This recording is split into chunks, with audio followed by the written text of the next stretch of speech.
नमस्कार दोस्तों, स्वागत है आपका इस नए वीडियो में। कर्मों का फल। किसी ने सच ही कहा है, दूसरों के साथ किया हुआ छल बर्बादी के सारे रास्ते खोल देता है। अगर आप किसी के साथ गलत करते हैं तो आपके साथ भी गलत होगा। उस समय ये बात हमें समझ नहीं आती है, लेकिन देर से ही सही कर्मों की सजा जरूर मिलती है। आप इससे कभी बच नहीं सकते। जो आपने किया है उसका अंजाम आपको हर हाल में भोगना ही पड़ेगा। और ये कहावत कितना सही है, ये हम इस कहानी के द्वारा समझेंगे। जब गौतम बुद्ध एक सभा कर रहे थे, तभी एक व्यक्ति ने उनसे पूछा, हे बुद्ध, कर्मों का फल कैसे मिलता है? अगर बुरे कर्मों का फल मिलता है तो अच्छे कर्म कैसे किए जाते हैं? गौतम बुद्ध ने कहा, मैं तुम्हें एक कहानी सुनाता हूँ, तुम इसे ध्यान से सुनो। महात्मा बुद्ध अब अपनी कहानी की शुरुआत की। बहुत समय पहले की बात है। रामू और श्यामू नाम के दो भाई एक गांव में रहते थे। श्यामू अक्सर रामू को देखकर जलता था, क्योंकि रामू स्वभाव से बहुत अच्छा था। उसके दिल में सबके लिए दया और आदर भाव था। श्यामू का स्वभाव ऐसा था कि उसके दिल में दूसरों के लिए कोई दया नहीं था। वह हमेशा दूसरों का अनादर करता और नुकसान पहुंचाते रहता था। धीरे धीरे काफी वक्त गुजर गया। रामू श्यामू के माँ बाप इस दुनिया में नहीं रहे। रामू ने खूब अच्छे से उनका अंतिम संस्कार किया। वह गांव वालों को भोजन के लिए आमंत्रित किया और ब्राह्मणों को दान दक्षिणा देकर विदा किया। वह हर साल अपने माता पिता की बरसी पर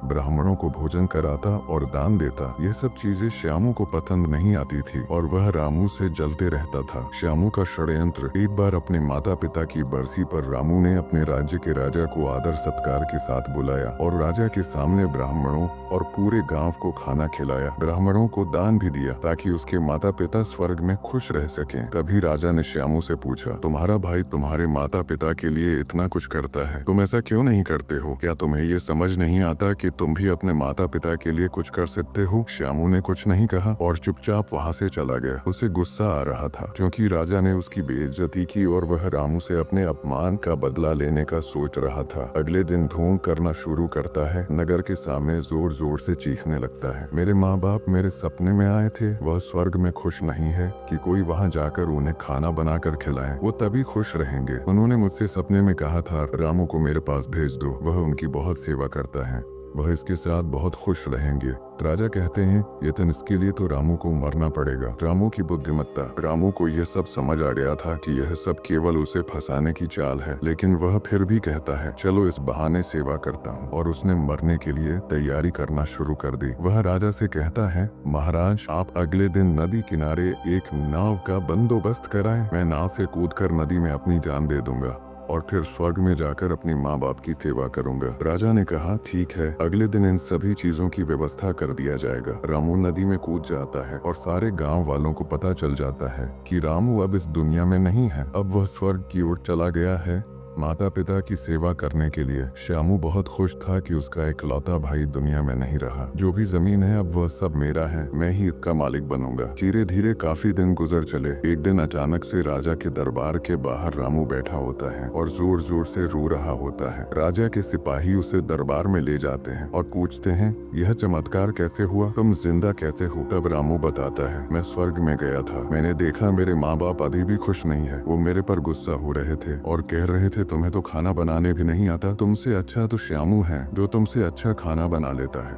तुम जाओ और उसे भेज दो। राजा श्यामू को बुलाते हैं और सारी बातें बता देते हैं और कहते हैं, तुम्हारे भाई ने माता पिता के लिए इतना त्याग किया है, अब तुम्हारी बारी है, क्या तुम उनके लिए ऐसा कुछ नहीं कर सकते? श्यामू को ना चाहते हुए भी ये सब करना ही पड़ता है। अगले दिन फिर से सारी तैयारी किया जाता है। श्यामू घर आकर सोचता है, मैं वहाँ जाऊंगा ही नहीं, अगले दिन शहर छोड़कर कहीं चला जाऊंगा। फिर रामू ने राजा को सारा सच बताया। वास्तव में वह जिंदा कैसे बचा, उसने पहले ही मछुआरे से बात कर ली थी, जिससे उसकी जान बची और वह 1 महीने तक नगर से दूर रहा था। फिर सही समय पर राज्य में लौट आया। वह यह सब केवल इसलिए किया क्योंकि वह श्यामू को एक सबक सिखाना चाहता था। इधर श्यामू शहर छोड़कर जाने का योजना बना चुका था। अपने योजना के अनुसार वह रात के अंधेरे में ही घर छोड़कर भाग जाता है। वह घर छोड़कर कुछ दूर गया ही था कि तभी राजा के 2 सैनिकों की नजर उस पर पड़ती है और उसे रोकने की प्रयत्न करते हैं। श्यामू और सैनिकों के मध्य हाथापाई और लड़ाई शुरू हो जाती है। श्यामू गुस्से में आकर एक सैनिक के सिर पर पत्थर से मारता है। सिर पर चोट लगने से उसकी मौत हो जाती है। श्यामू के बुरे कर्मों का बुरा फल। यह सारी बातें जब राजा को पता चलती हैं, वह श्यामू को माफ करने वाले ही थे। अब वह और गुस्सा हो जाते हैं श्यामू पर और क्रोध में आकर मृत्यु दंड सुना देते हैं। अगली सुबह उसे नाव से धक्का देकर मारने का आदेश जारी कर दिया जाता है। उसको उस आखिरी समय पर अपनी गलती का एहसास होता है कि जिंदगी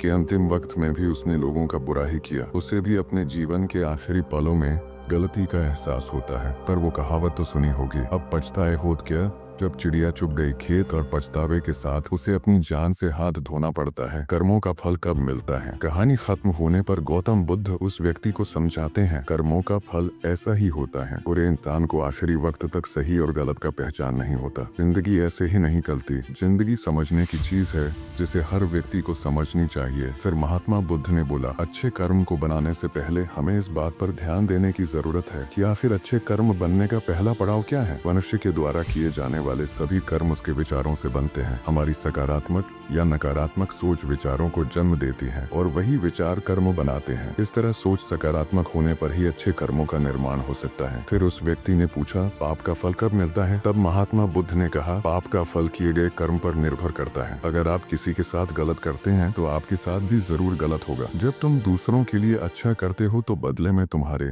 साथ भी अच्छा होता है। जब तुम किसी दूसरे का बुरा करते हो और तुम्हें लगता है कि तुम्हारे साथ बुरा नहीं होगा, यह भी हो सकता है उस वक्त तुम्हारे साथ कुछ बुरा ना भी हो, लेकिन कभी न कभी इसका हर जाना तुम्हें भुगतना ही पड़ता है। इसलिए तुम्हें किसी के साथ बुरा करने का कोई अधिकार नहीं है, क्योंकि कर्मों का फल कभी न कभी मिलता जरूर है। तो हम इस कहानी से क्या सीखते हैं? इस कहानी से हमें यह शिक्षा मिलती है कि हमारे कर्मों का फल हमेशा हमारे साथ रहता है। अच्छे कर्म हमें सुख और शांति देते हैं, जबकि बुरे कर्म हमें पछतावा और दुख देते हैं। दोस्तों, आपने आज की इस स्टोरी से क्या सीखा वह मुझे आप कमेंट में बता सकते हैं। इसी के साथ हमें उम्मीद है कि आपको आज की स्टोरी पसंद आई होगी। तो इस स्टोरी को उस इंसान को शेयर करें जिससे यह कहानी सुनने की जरूरत है, और उसी के ठीक बाद हमारी मोटिवेशनल हब चैनल को सब्सक्राइब करें और चैनल में जाके वीडियो भी देख सकते हो। तो चलिए फिर मिलते हैं ऐसी एक और नई स्टोरी में एक नए मैसेज के साथ। तब तक के लिए अपना ख्याल रखें। धन्यवाद।